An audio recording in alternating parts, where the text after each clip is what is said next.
Welcome to RJ classes. और आज जो अपना टॉपिक है that is the relative density. देखो डेंसिटी हम लोगों ने लास्ट वीडियो में करा था, तो डेंसिटी क्या था? Density equals to mass by volume. तो मास एंड वॉल्यूम का जो रेशियो होगा that ratio is said to be the density of a substance. Unit वगैरह हम लोगों ने कर लिया था, सब कुछ कर लिया था ना। अब देखो, अब इस डेंसिटी को क्या करनी है, हमको रिलेट करनी है, एक डेंसिटी को दूसरे के टर्म में रिलेट करनी है। सो फिर in that term we will call it the relative density. और रिलेट कैसे करते हैं ज़रा सा अच्छे समझिए। तो रिलेटिव डेंसिटी के लिए जो एक और वर्ड हम लोग यूज करते हैं that word is specific gravity. Specific gravity ये भी वर्ड हम लोग यूज करते हैं किसके लिए? रिलेटिव डेंसिटी के लिए। तो पहले समझ लेते हैं ज़रा सा रिलेटिव डेंसिटी है क्या। तो किसी भी सब्सटेंस के रेशियो को, रिलेटिव डेंसिटी क्या है? रेशियो है। चले ज़रा सा, तो रिलेटिव डेंसिटी कैसे रिप्रेजेंट करेंगे? तो डेंसिटी ऑफ सब्सटेंस, किसका?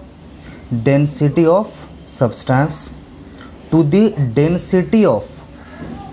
Density of same volume of water, same volume of water. तो आप रिलेटिव डेंसिटी को आप ऐसे डिफाइन कर सकते हो, अगर डेफिनेशन आपको लिखना हो। हमने मैथमेटिकली कैसे रिलेटिव डेंसिटी एक्सप्रेस करेंगे हमने लिख दिया है। अब इसके बाद ही आप सारा का सारा काम स्टार्ट करोगे। So relative density of a substance is defined as the ratio of density of certain volume of the substance. अच्छी तरह समझिए, ratio of density of certain volume of the substance to the density of same volume of water at 4 degree C. Water की जब भी density की बात करेंगे सो eight 4 degree सी की बात ज़रूर करेंगे, क्योंकि वही वो टेम्परेचर होता है। क्योंकि वाटर के अंदर जो बिहेवियर है, वाटर एनोमलस एक्सपेंशन को शो करता है। तो इन दैट केस अगर आप डेंसिटी को डिफाइन करते हो तो आपको टेम्परेचर मेंशन करना पड़ेगा। सो रिलेटिव डेंसिटी, आप अगर डेफिनेशन तो relative density of a substance, relative density of a substance is defined as the ratio of, क्या ये? is the ratio of density of certain volume of the substance, certain volume of the substance to the density of same volume of water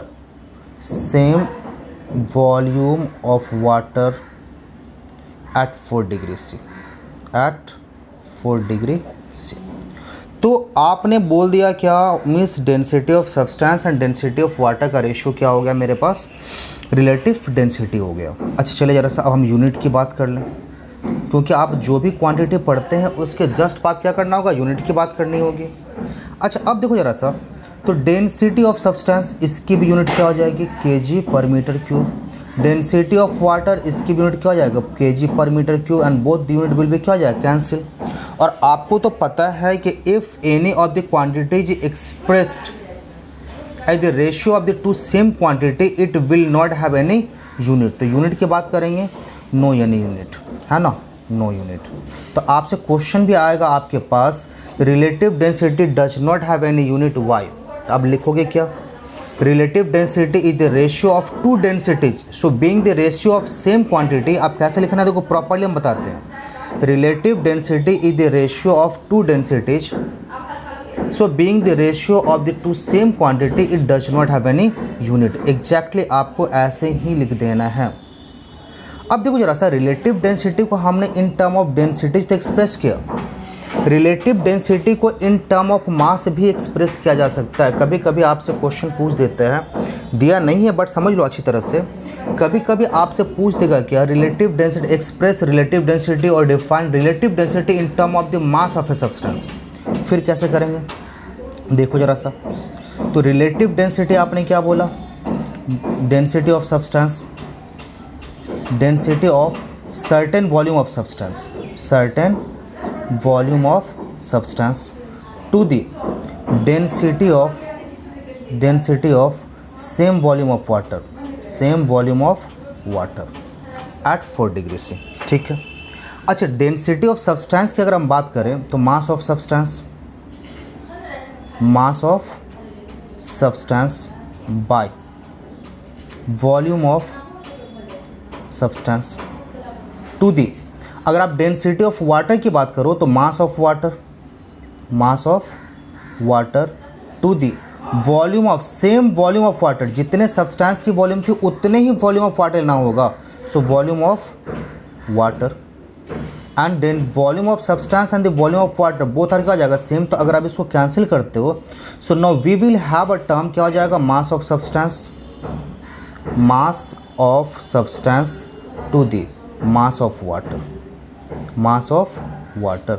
सो अगर in term of, अगर हमको relative density को इन term of अगर हमको मास express करना होगा तो हम क्या करेंगे, इस तरह से हम आगे इसको एक्सप्रेस कर सकते हैं या इस तरह से इसके डेफिनेशन को हम लोग लिख सकते हैं। तो ये तो अपना रहा रिलेटिव डेंसिटी। अब देखो जरा सा, रिलेटिव डेंसिटी के बाद हम लोग अब बात करेंगे क्या, फ्लोटेशन एंड सिंकिंग की। तो अब जो हम लोग बात करेंगे that is the flotation and sinking की। देखो फ्लोट मतलब क्या होता है, अगर एक सरफेस पे दूसरा कोई सरफेस मूव करता रहे मीन्स पार्शियली और कंप्लीटली, तो फिर इस प्रोसेस को आप क्या बोलते हो, फ्लोटेशन, फ्लोट करना।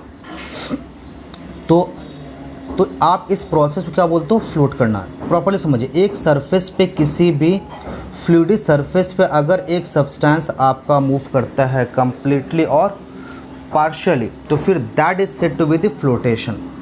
देखो, जब किसी भी सब्सटेंस को किसी लिक्विड के अंदर आप इमर्ज करते हो तो वहाँ दो तरह के फोर्सेस काम करते हैं। पहला force weight of the object, पहला फोर्स क्या काम करेगा, wait of the object, and the wait of the object will always act downward. ये कहाँ काम करेगा, डाउनवर्ड, हमेशा नीचे की तरफ काम करेगा और ये कोशिश करेगा कि ऑब्जेक्ट को क्या करें, सिंक कराएं। प्रॉपर्ली समझिए, वेट ऑफ द ऑब्जेक्ट काम करेगा लिक्विड पे, कहाँ पे, डाउनवर्ड की तरफ, और यही वो फोर्स है जो कोशिश करेगा ऑब्जेक्ट को क्या कराएं, सिंक कराएं। दूसरा जो आपके पास फोर्स है, दूसरा फोर्स दैट इज क्या हो जाएगा, बॉइंट फोर्स, है ना। बॉइंट फोर्स की बात कर लें, बॉइंट फोर्स। तो बॉइंट फोर्स मतलब क्या, लिक्विड जो है इन रिटर्न एक क्या करेगा, रिएक्शन फोर्स ऊपर की तरफ ऑब्जेक्ट पे लगाएगा। जब आप ऑब्जेक्ट नीचे की तरफ एक फोर्स लगा रहा होता अपने वेट के कारण, लिक्विड क्या करेगा, इसके ऊपर की तरफ एक फोर्स लगाएगा, रिएक्शन फोर्स जिसको बोलते हैं, that force is said to be the buoyant force. और ये बॉइंट फोर्स कहाँ काम कर रहा है, ऊपर की तरफ, और ये क्या करेगा, ऑब्जेक्ट को फ्लोट कराने की कोशिश करेगा। तो अब यहाँ पे कुछ कंडीशन निकल के आएगा जिसके बेसिस पे ये डिसाइड होगा कि ऑब्जेक्ट मेरा फ्लोट करेगा या सिंक करेगा। तो पहला जो कंडीशन आपके पास है that is if weight of the object is greater than the क्या हो जाएगा आपके पास, बॉइंट फोर्स। प्रॉपर्ली समझिए, if weight of the object is greater than the buoyant force, तो फिर क्या आ जाएगा, ऑब्जेक्ट नीचे की तरफ चलता चला जाएगा, that means it will sink कर जाएगा। Number 2, if weight of the object is less than the buoyant force, so in that case क्या हो जाएगा, बॉइंट फोर्स इसके ऊपर की तरफ काम करता रहेगा और इन दैट केस ये क्या करेगा, फ्लोट करेगा। और third condition, if weight of the object is equals to the buoyant force, so object क्या करेगा, whole of the object will remain inside the liquid, only upper portion is visible. ये float तो करेगा, only upper portion is visible, only upper portion is visible, upper portion is visible. तो ये आपके पास क्या हो गया, कुछ कंडीशंस आ गया फ्लोटेशन और सिंकिंग की। देखो फ्लोटेशन की बात हम लोग डेंसिटी पे भी करते हैं, फ्लोटेशन की बात अप थ्रस्ट पे भी बात करते हैं, जिसको आप बॉइंट फोर्स बोल रहे हो। तो अप थ्रस्ट के बेसिस पे भी फ्लोटेशन की बात करते हैं, डेंसिटी के बेसिस पे भी फ्लोटेशन की बात करते हैं, बट ये अभी आपके सिलेबस में नहीं है तो हम लोग इसके ऊपर ज़्यादा डिटेल डिस्कशन नहीं करते हैं। देखो एक वर्ड आपके पास है आर्किमिडीज प्रिंसिपल। देखो आर्किमिडीज प्रिंसिपल भी क्या करता है, फ्लोटेशन एंड सिंकिंग को ही डिस्क्राइब करता है, और ये किसके हिसाब से, अप थ्रस्ट के हिसाब से, wait of the liquid displace के हिसाब से, किसके हिसाब से, वेट ऑफ लिक्विड डिस्प्लेस्ड के हिसाब से। तो चलो नेक्स्ट वीडियो में अगर रहा तो एक्स्ट्रा हम लोग फिर कंप्लीट करेंगे। तो इस वीडियो में हम लोग इतना ही करते हैं।